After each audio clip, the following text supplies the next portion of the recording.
অনেক দিন আগের কথা, এক গ্রামের নাম ছিল নূরপুর। সবুজ মাঠ, শান্ত নদী, ভোরের নামাজের সময় মসজিদের আজানের ধ্বনি তার পাশে প্রতিধ্বনিত হতো।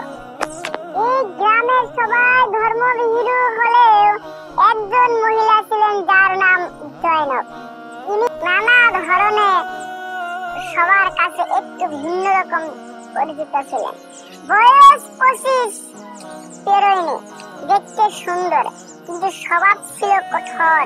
ঘৃণা, বদ ব্যবহার, গীবত, হিংসা এইগুলি যেন তার জীবনের খাদ্য। জয়নব ছোটবেলা থেকেই রাগী ছিল, কিন্তু বয়স বাড়ার সাথে সাথে রাগ ও অহংকার তার চরিত্রে গভীরভাবে জায়গা নেয়।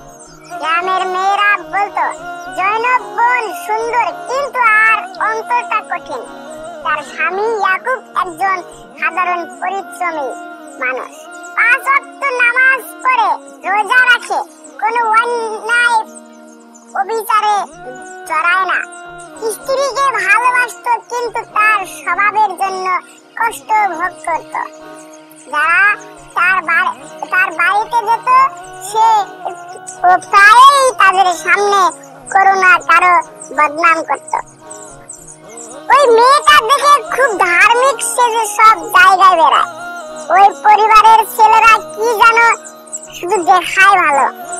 গ্রামের মসজিদের ইমাম তো শুধু কথা বলেন, কাজ কই। মানুষ তাকে এড়িয়ে চলতো, এমনকি অনেক নারীরা তাকে বলা থেকে বিরত থাকতো যেন কোনো ঝগড়া না লাগে। একদিন গ্রামের বয়োবৃদ্ধ আলেমা খালেদা আপা তাকে পরামর্শ দিতে এলেন। তিনি শান্ত ভাবে বললেন, বোন, মানুষের দোষ খোঁজা, গীবত ও অপবাদ আল্লাহর কাছে খুব বড় গুনাহ। এগুলো মানুষকে জাহান্নামের দিকে নিয়ে যায়। কিন্তু জয়নব উত্তর দিল, আরে আমি কি মিথ্যা বলছি? যেটা দেখি সেটা বলি, এতে আবার গুনাহ কি? যদিও হাসি মুখে বলল, কিন্তু অন্তরে তার কোনো পরিবর্তন হলো না। দিন যায়, মাস যায়, কিন্তু জয়নবের স্বভাব বদলালো না, বরং আরো খারাপ হতে লাগলো। সে মানুষের সামনে হাসি মুখে অন্যের ইজ্জত নষ্ট করত, ছোট করত, দোষ বের করত, রাতে নামাজ পড়তো না, কোরআন হাতে নিত না, কোনো জিনিসে যেত না। ইয়াকুব চেষ্টা করলো, জয়নব তুমি যদি একটু শান্ত হও, মানুষের দোষ না বলো, ইসলাম দোষ গোপন করতে বলো। জয়নব বিরক্ত হয়ে বলতো, তুমি তোমার ধর্ম করো, আমাকে শিখিও না, আমি ঠিক আছে। অহংকার এমন ভাবে ঢুকে গিয়েছিল যে সে কারো কথা শুনতো না। এক রাতে গভীর ঘুমে জয়নব কঠিন এক স্বপ্ন দেখলো।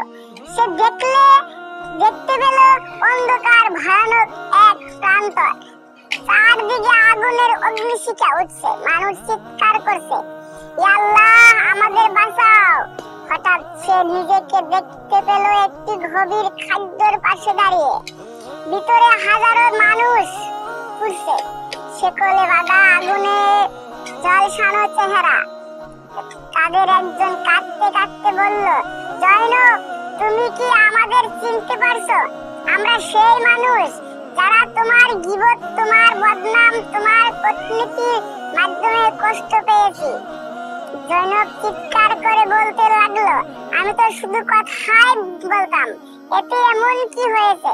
তখন ভয়ানক এক আওয়াজ শোনা গেল, মানুষের ইজ্জত নিয়ে খেলা করা, গীবত করা, মিথ্যা বলা, এসব আগুনের কাজ। যে দুনিয়ায় মানুষকে কষ্ট দেয়, সে আখিরাতে জাহান্নামের আগুনে পড়বে। ও তারপর আগুন থেকে একটি হাত বেরিয়ে তার পায়ের দিকে ধরলো। জয়নব দৌড়াতে লাগলো, ভয় আতঙ্কে বিশ্বাস বন্ধের মতো অনুভূতি। হঠাৎ ঘুম ভেঙে গেল, তার গা ভিজে গেছে, হৃদপিণ্ড দ্রুত ধুকপুক করছে। সে ভাবলো এটা হয়তো শুধু ভয়ানক স্বপ্ন, কিছু নয়। এবং সকালে আবার একই স্বভাব, গীবত, কঠোরতা, অহংকার। কয়েক সপ্তাহ পর আবার এক ভোরে জয়নব স্বপ্নে দেখলো। সে দেখলো এক ফেরেশতা তাকে নিয়ে যাচ্ছে একটি অন্ধকার শহরে। চারিদিকে আগুন, ধোঁয়া, ঘন কালো বাতাস, আগুন থেকে মানুষের আর্তনাদ। হায় পানি, হায় রহমান, ইয়া আল্লাহ মাফ করুন। হায় পানি, হায় রহমান, ইয়া আল্লাহ রহম করুন। জয়নব আবার ভয় পেল। ফেরেশতাকে বলল, কেমন জায়গা? ফেরেশতা বলল, এটি জাহান্নামের একটি স্তর।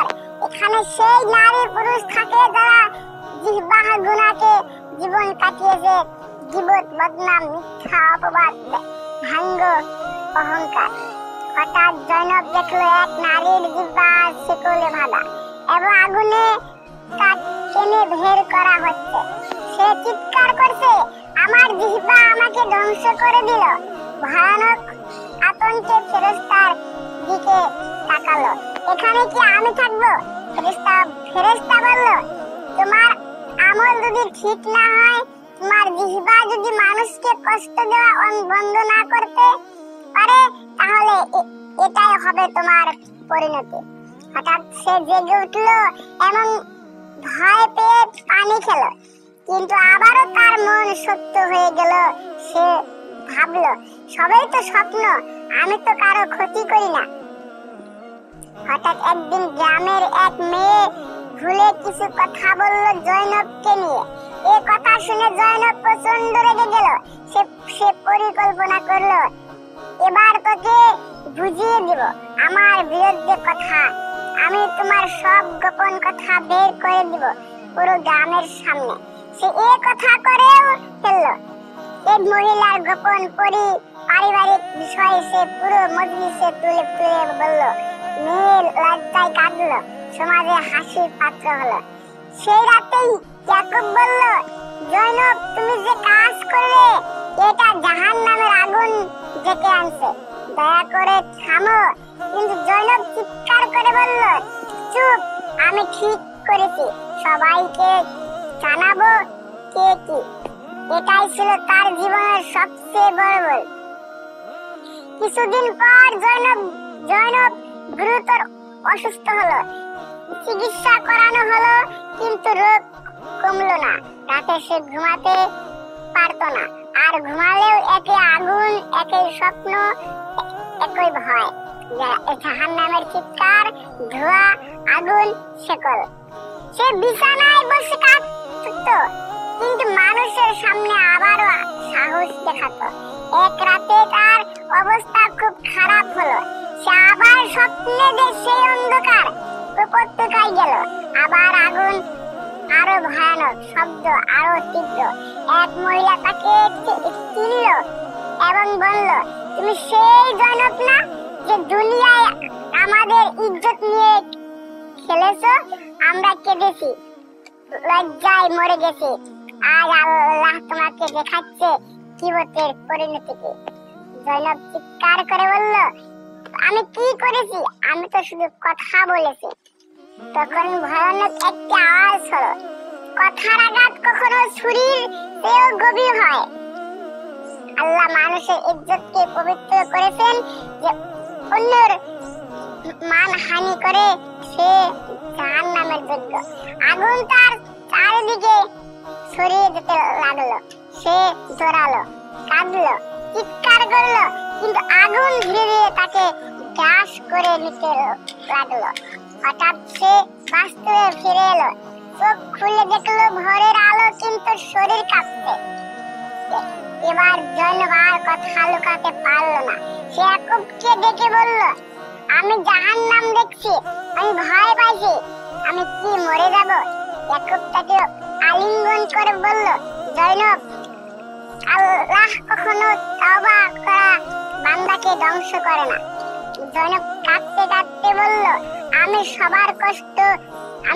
সবাইকে কষ্ট দিয়েছি, আমি কিভাবে আল্লাহর কাছে ফিরে যাব? ইয়াকুব বলল, সবার কাছে ক্ষমা চাইবে, আল্লাহর কাছে কান্না করে তওবা করবে, কুরআন পড়বে, নামাজ পড়বে। জয়নব প্রথমবারের মতন মাথা নিচু করে কাঁদল। ও তার তার অহংকার ভেঙে গেল। সে বলল, আল্লাহুম্মা গফিরলি, আমি পথ হারিয়েছি। আল্লাহুম্মা গফিরলি, আমি পথ হারিয়েছি। পরদিন জয়নব গ্রামের মহিলাদের কাছে গেল। বোনেরা, আমি ভুল করেছি, তোমাদের নিয়ে গীবত করেছি, আমাকে মাফ করে দাও। মহিলারা অবাক হলো। জয়নবের চোখে পানির রেখা দেখে তারা তাকে জড়িয়ে ধরল। আল্লাহ তোমাকে হিদায়াত দিন বোন। এরপর সে সেই মেয়ের বাড়িতে গেল যাকে সে লজ্জায় ফেলেছিল। দরজার সামনে গিয়ে কেঁদে ফেলল, বোন আমাকে মাফ করে দাও, আমি তোমার ইজ্জত নষ্ট করেছি। মেয়েটিও কেঁদে তাকে ক্ষমা করলো। সকলের সামনে সে ঘোষণা করলো, আমি আর কখনো কারো মানহানি করব না, জিহ্বাকে নিয়ন্ত্রণ করব, সমাজে ফিরব। এক রাতে জয়নব আবার স্বপ্ন দেখলো, আবার সেই ফেরেশতা, কিন্তু এবার ভয় নেই। ফেরেশতা বলল, তোমার তওবা কবুল হয়েছে, আল্লাহ তার রহমত দিয়ে তোমাকে ঢেকে দিল। মানুষকে কষ্ট দেওয়ার পাপ ছিল বড়, কিন্তু তোমার কান্না ও তওবা আল্লাহর কাছে মূল্যবান হয়েছে। জয়নব দাঁড়িয়ে কেঁদে ফেলল, হে আল্লাহ, আমাকে ক্ষমা করুন, আমাকে সরল পথে রাখুন। ফেরেশতা বলল, এখন তুমি দুনিয়ায় ফিরে যাও, তোমার তওবা আল্লাহর কাছে গ্রহণযোগ্য হয়েছে। জাহান্নামের দরজা তোমার জন্য নয়, যতক্ষণ তুমি নামাজ, ধৈর্য, ঈমান এবং জিহ্বাকে সংযত রাখবে। জয়নব ঘুম থেকে উঠল শান্ত কোমল আলো ভরা হৃদয় নিয়ে।